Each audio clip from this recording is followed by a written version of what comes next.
땅을 치고 후회한들 무슨 소용 있겠습니까? 우린 치명적인 실수를 한 것입니다. 러시아에 피맺힌 절규입니다. 독일도 미국도 감히 엄두를 내지 못했던 폴란드 전차 1000대 계약의 신화, 유럽 방산 역사를 뒤흔든 이 위대한 기적의 시작은 사실 1996년 부산항에 도착한 러시아의 컨테이너였습니다. 그로부터 30년 외세에 의존하던 한국이, 자주 국방의 한 맺힌 한국이 어떻게 방산 강국 괴물이 되었는지 그 충격적이고도 통쾌한 반전의 역사를 지금 공개합니다. 지금 폴란드 군대가 운용하는 전차의 핵심 기술은 1996년 러시아가 빚 대신 한국에 보낸 고철 더미에서 시작됐습니다. 빅터, 한국 뉴스 봤나? 그 한마디였습니다. 뮌헨의 시끄러운 행사장 안에서 유독 그 목소리만 선명하게 들렸습니다. 저는 잔을 든 채 돌아봤습니다. 러시아 국방부 출신 퇴역 관료였죠. 손이 떨리고 있었습니다. 평소답지 않았습니다. 저는 가볍게 웃으며 답했습니다. 한국의 폴란드 전차 계약 이야기 말인가? 그 순간 그의 표정이 굳었습니다. 웃음기가 완전히 사라졌습니다. 저는 그 표정을 잊지 못합니다. 40년 군사 분야에서 일하며 처음 보는 얼굴이었습니다. 저는 빅터 볼코프입니다. 군사방산 컨설턴트로 40년을 살았죠. 소련 군사기술연구소에서 시작했고 이후 나토 기갑전력 평가 프로젝트에도 참여했습니다. 전차를 보면 그 나라의 역사가 보입니다. 사람을 보면 그 사람의 거짓말이 보이고요. 그런데 그날은 달랐습니다. 그가 주변을 살폈습니다.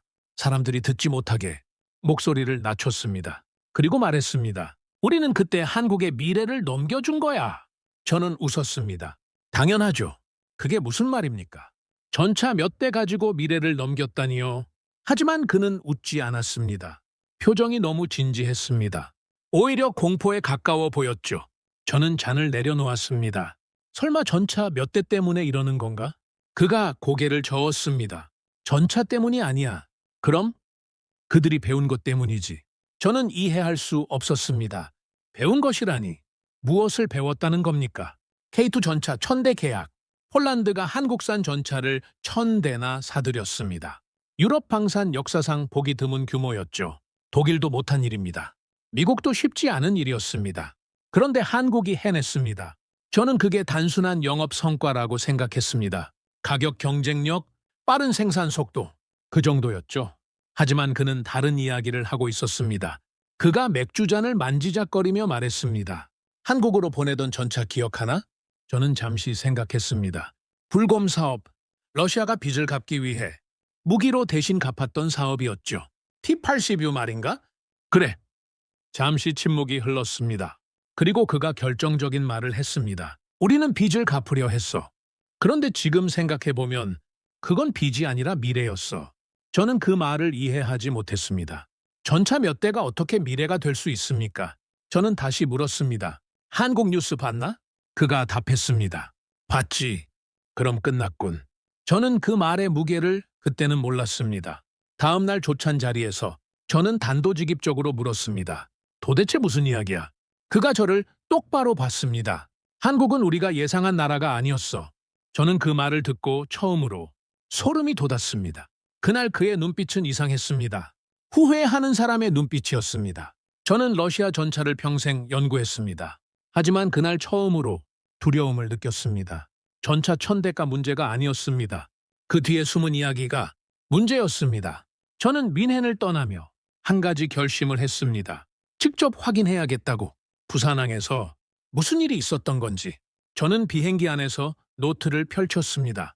그리고 첫 줄을 적었습니다. 한국, 불곰 사업, 그날의 컨테이너. 하지만 이 결심은 제가 생각한 것보다 훨씬 멀리까지 저를 끌고 갈 것이었습니다. 그 시작은 1991년 모스크바였습니다. 제국이 무너지는 소리는 생각보다 조용했습니다. 폭발도 없었습니다. 총성도 없었습니다. 그저 문 하나가 잠겨 있었을 뿐입니다. 저는 빅터 볼코프입니다.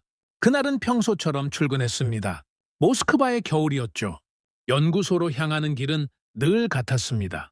하지만 그날은 달랐습니다. 정문이 잠겨 있었습니다. 사람들이 모여 있었습니다.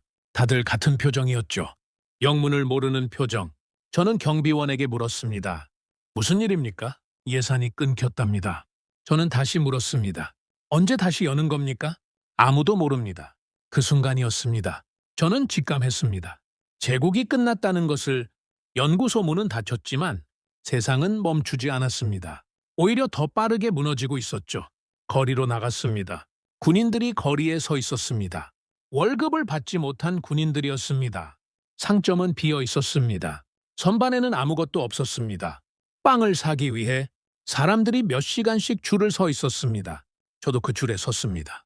세계 최강의 군사력을 가진 나라에서 빵 한 조각을 위해 몇 시간을 기다려야 했습니다. 며칠 후 친구 드미트리를 만났습니다. 군수공장에서 일하던 친구였죠. 그가 말했습니다. 전차는 계속 생산돼.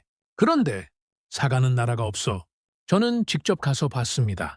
공장 주차장, 최신 전차들이 줄지어 서 있었습니다. 녹이 슬기 시작했습니다. 그 모습은 마치 관짝처럼 보였습니다. 드미트리가 말했습니다. 나라가 망하고 있어. 설마 밖에 나가봐. 저는 이미 나가봤습니다. 그래서 아무 말도 할 수 없었습니다. 다시 술자리에서 드미트리가 물었습니다. 이제 어쩌지? 모르겠어. 다시 일할 수 있겠지? 러시아에서? 그건 기적이 필요해. 그날 밤 저는 결심했습니다. 러시아에는 미래가 없다고. 독일에서 연락이 왔습니다.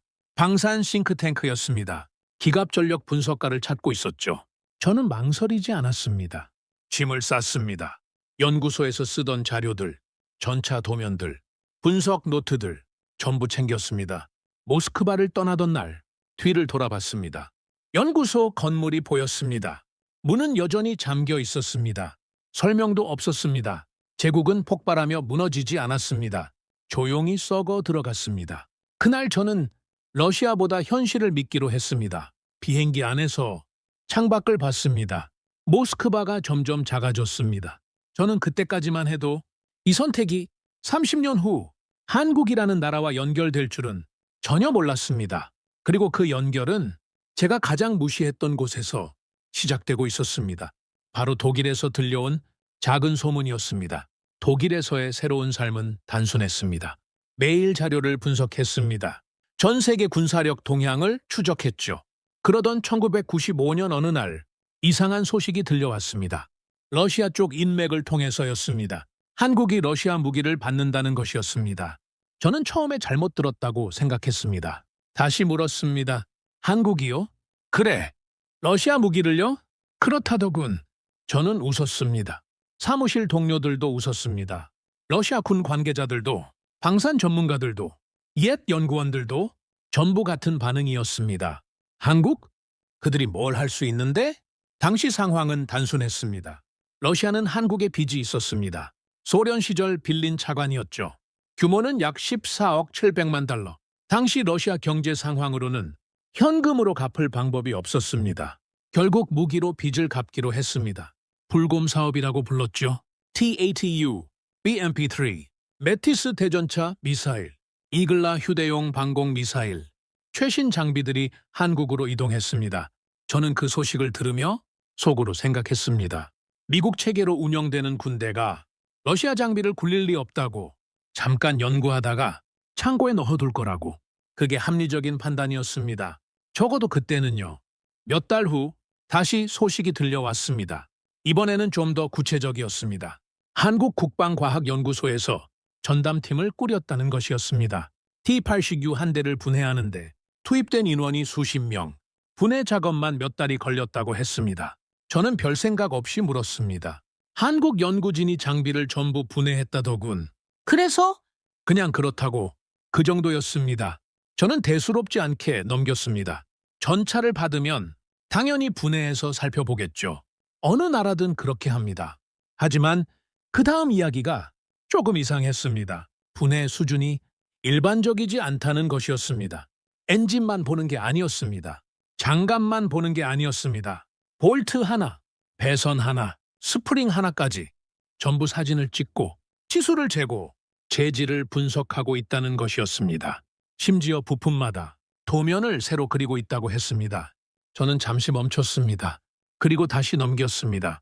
그래서 뭘 어쩌겠다는 건데 같은 인맥에게서 또 다른 이야기가 들려왔습니다. 이번에는 평소와 다른 어조였습니다. 빅테오. 한국 사람들 생각보다 무서운 것 같아. 저는 물었습니다. 왜 그렇게 생각하지? 분해하는 방식이 이상해. 어떻게? 그냥 집요해. 저는 그 말을 듣고도 크게 신경 쓰지 않았습니다. 집요한 게 뭐가 문제입니까? 분석을 철저히 하는 거겠죠. 저는 그렇게 정리했습니다. 사무실로 돌아와 다른 업무를 처리했습니다. 유럽 방산 시장 동향, 중동 무기 거래 분석, 훨씬 더 중요한 일들이 많았습니다. 한국이라는 나라는 제 우선순위 목록에서 한참 아래에 있었습니다. 그날 저는 한국을 완전히 오해하고 있었습니다. 우리 모두가 같은 실수를 저질렀습니다. 우리는 무기를 보냈습니다. 한국은 교과서를 받았습니다. 그 사실을 깨닫는데 30년이 걸렸습니다. 그때는 그냥 흘러가는 뉴스였습니다. 작은 이상한 소문이었습니다. 대수롭지 않은 이야기였습니다. 하지만 그게 모든 것의 시작이었습니다. 그리고 그 시작은 부산항의 한 컨테이너에서 이미 폭발하고 있었습니다. 1996년 겨울, 부산항에 거대한 화물선이 입항했습니다. 저는 그 소식을 나중에 전해 들었습니다. 당시 현장에는 군 관계자들이 모여 있었습니다. 국방과학연구소 연구원들도 있었습니다. 정비 인력들도 대기하고 있었습니다. 정보기관 관계자들까지 와 있었습니다. 하지만 누구도 큰 기대는 하지 않았습니다. 모두 같은 생각이었습니다. 어차피 열화 버전일 거야. 수출형 깡통이겠지. 저 역시 그렇게 생각했습니다. 러시아가 진짜 장비를 내줄 리 없었습니다. 드디어 첫 번째 컨테이너 봉인이 해제됐습니다. 거대한 철문이 천천히 열렸습니다. 안쪽 어둠 속에서 검은 실루엣이 모습을 드러냈습니다. T-80U였습니다. 러시아 최정예 전차였죠. 현장 분위기가 순간 변했습니다. 연구원 한 명이 중얼거렸습니다. 잠깐, 저거 콘탁트 반응 장갑 아니야? 모두가 얼어붙었습니다. 곧바로 사양 검증이 시작됐습니다. 엔진을 확인했습니다. 사격 통제 장치를 확인했습니다. 장갑을 확인했습니다. 통신 장비를 확인했습니다. 결과는 충격적이었습니다. 열화 흔적 없음. 내수형 원본입니다. 거의 그대로입니다. 현장에 침묵이 흘렀습니다. 이 전차 한 대의 가치는 당시 기준으로 수백만 달러 규모였습니다. 러시아가 실수한 걸까요? 아니면 그만큼 절박했던 걸까요? 처음에는 단순한 인수 작업이었습니다. 하지만 분위기가 달라졌습니다. 연구원들이 흥분하기 시작했습니다. 누군가는 도면을 펼쳤습니다. 누군가는 카메라를 들고 뛰어갔습니다. 누군가는 줄자를 들고 장갑 구조를 측정하기 시작했습니다. 그 순간 한 연구원이 말했습니다. 이건 무기가 아닙니다. 교과서입니다. 저는 독일에 있었습니다. 이 소식을 한참 뒤에 전해 들었습니다. 하지만 그때도 비웃었습니다. 그래서 좋은 장비 좀 받았다고. 세상이 바뀌나? 저는 몰랐습니다. 그날 열린 것이 컨테이너가 아니었다는 것을, 미래였다는 것을. 쇳소리가 울려 퍼지는 순간 모두 숨을 멈췄습니다. 그 상자 안에는 전차가 아니라 러시아의 비밀이 들어 있었습니다. 연구원들의 눈빛이 달라졌습니다. 사람은 보물을 보면 눈빛이 바뀌는 법입니다. 군 관계자 한 명이 물었습니다. 러시아가 왜 이걸 넘겼지? 돈이 없었겠죠. 아니, 그 정도 이유로는 설명이 안 돼. 또 다른 연구원이 말했습니다. 이걸 연구하면 어디까지 갈 수 있을까요? 모릅니다. 하지만 엄청난 일이 벌어질 겁니다. 역사는 그렇게 조용히 방향을 틀기 시작했습니다. 그리고 저는 여전히 아무것도 모른 채 다음 보고서를 작성하고 있었습니다. 하지만 한국은 이미 다음 단계로 넘어가고 있었습니다. 성능을 보는 것이 아니라 이유를 묻기 시작한 겁니다. 2024년 서울에서 방산 컨퍼런스가 열렸습니다. 저는 그 자리에 초청받았습니다. 뮌헨에서의 그 대화 이후 저는 직접 한국을 확인하고 싶었습니다. 행사장에서 한 인물을 소개받았습니다. 불검 사업 당시 직접 장비를 분석했던 연구원이었습니다. 이제는 백발이 성성한 노인이었죠. 하지만 눈빛만은 여전히 또렷했습니다. 저는 단순한 질문으로 시작했습니다. 군사 전문가로서 가장 궁금한 부분이었습니다. T-80U 성능은 어땠습니까? 그가 잠시 저를 바라봤습니다. 그리고 대답했습니다. 우리는 성능에 관심 없었습니다. 저는 귀를 의심했습니다. 성능에 관심이 없었다니요? 전차를 받았는데 성능을 보지 않았다고요? 저는 다시 물었습니다. 그럼 무엇에 관심이 있었습니까?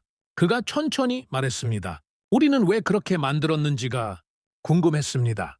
볼트 하나, 기어 하나, 스프링 하나, 배선 하나. 왜 그 위치에 있는가? 왜 그 재질인가? 왜 그 구조인가? 모든 선택에는 이유가 있다고 믿었다는 겁니다. 그는 한 가지 일화를 들려줬습니다. 자동장 전장치의 한 부품이 이상하게 휘어진 형태였답니다. 처음에는 불량품이라고 생각했습니다. 하지만 다시 살펴보니 그 곡선 형태가 탄을 밀어넣는 각도를 미세하게 조정하고 있었습니다. 연구원들은 그 부품 하나를 두고 몇 주를 토론했다고 했습니다. 저는 점점 빠져들었습니다. 연구원들은 전차를 분해했습니다. 장갑을 뜯었습니다. 사격 통제 장치를 해부했습니다. 자동장 전장치를 분석했습니다. 몇 개월이 걸렸습니다. 몇 년이 걸렸습니다. 수천 장의 보고서가 작성됐습니다. 수만 장의 메모가 남았습니다. 저는 그 순간 등골이 서늘해졌습니다. 한국은 전차를 연구한 게 아니었습니다. 러시아 설계자를 연구한 겁니다. 그들은 러시아 기술을 이해하려 한 게 아닙니다. 러시아 사고방식을 이해하려 했습니다. 저는 물었습니다. 몇 대나 분해했습니까? 전부요. 왜 거기까지 했습니까? 이유를 알아야 하니까요. 저는 마지막으로 물었습니다. 우리는 러시아 무기를 연구하지 않았습니다. 그가 잠시 멈췄다가 말했습니다. 그럼 뭘 연구했습니까? 러시아를 연구했습니다. 그 순간 저는 처음으로 불안해졌습니다. 40년 동안 저는 무기를 연구했습니다. 장갑 두께, 엔진 출력, 사거리, 숫자로 모든 것을 설명할 수 있다고 믿었습니다. 하지만 한국은 숫자 너머를 보고 있었습니다. 그가 마지막으로 말했습니다. 복제는 쉬워요. 이해하는 건 어렵죠. 우리는 복제하려고 한 적이 없습니다. 이해하려고 했습니다. 그들은 기계를 본 게 아니었습니다. 설계자의 머릿속을 들여다보고 있었습니다. 러시아가 만든 무기보다 더 무서운 것이 있었습니다. 그 무기를 이해하는 한국인이었습니다. 저는 그날 밤 호텔로 돌아가지 못했습니다. 또다시 그 문장이 머릿속을 떠나지 않았습니다. 하지만 이건 연구소 안에서 벌어진 이야기일 뿐이었습니다. 진짜 전쟁터는 다른 곳에 있었습니다. 야전의 한국군들이 겪어야 했던 현실이었습니다. 서울 컨퍼런스 둘째 날, 저는 또 다른 인물을 소개받았습니다. 정비부사관 출신 예비역 원사였습니다. 연구원과는 전혀 다른 분위기였습니다. 거친 손, 깊게 새겨진 주름, 그가 첫 마디를 꺼냈습니다. 지옥이었습니다. 저는 무슨 뜻인지 물었습니다. 그가 이야기를 시작했습니다. 여름 훈련, 기온 35도, BMP-3 내부는 50도를 넘었습니다. 그가 한 가지 기억을 떠올렸습니다. 훈련 중 한 병사가 갑자기 의식을 잃었습니다. 내부 온도를 견디지 못한 겁니다. 동료들이 끌어내렸을 때 그 병사는 거의 탈진 상태였습니다. 그날 이후 훈련 시간을 조정해야 했다고 했습니다. 병사들은 그 장비에 별명을 붙였습니다. 찜통이라고요. 저는 자료로만 봤던 숫자였습니다. 작동 온도, 내부 환경 사양. 하지만 그건 종이 위의 숫자였을 뿐입니다. 현실은 달랐습니다. 문제는 그뿐만이 아니었습니다. 볼트 하나가 고장나도 부품이 없었습니다. 러시아에서 부품이 도착하려면 수개월이 걸렸습니다. 그동안 장비는 멈춰 섰습니다. 그래서 그들은 방법을 찾아냈습니다. 한 대를 죽여서 한 대를 살린다. 그가 말했습니다. 그렇게 버틴 장비가 한두 대가 아니었습니다. 저는 그 표현에 잠시 말을 잃었습니다.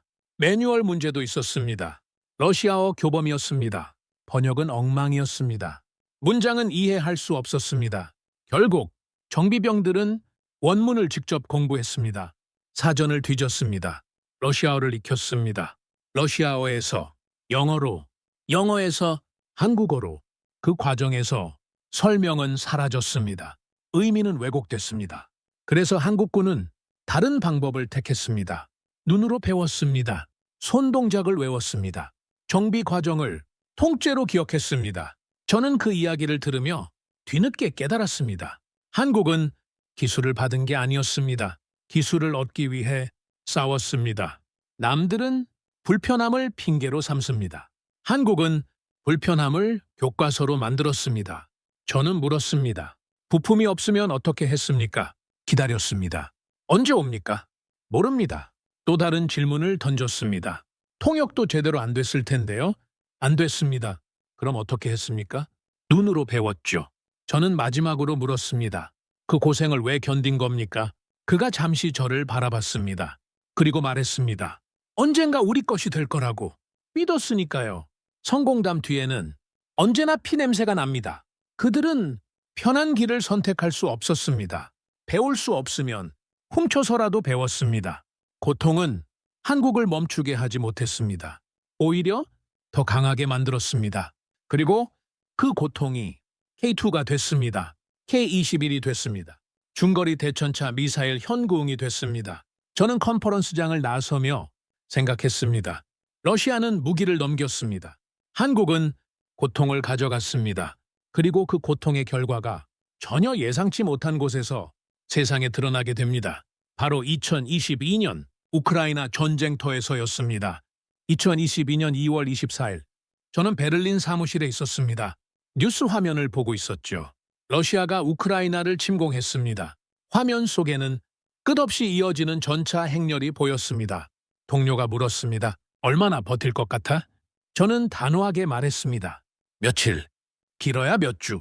그때까지만 해도 러시아 기갑 전력은 세계 최강 중 하나였습니다. 저는 그렇게 믿었습니다. 40년간 분석한 데이터가 그렇게 말하고 있었습니다. 하지만 시간이 흘렀습니다. 예상은 완전히 빗나갔습니다.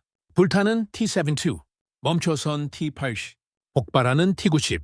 수십 년 동안 자랑하던 러시아 전차들이 전 세계 방송에 고철처럼 등장했습니다.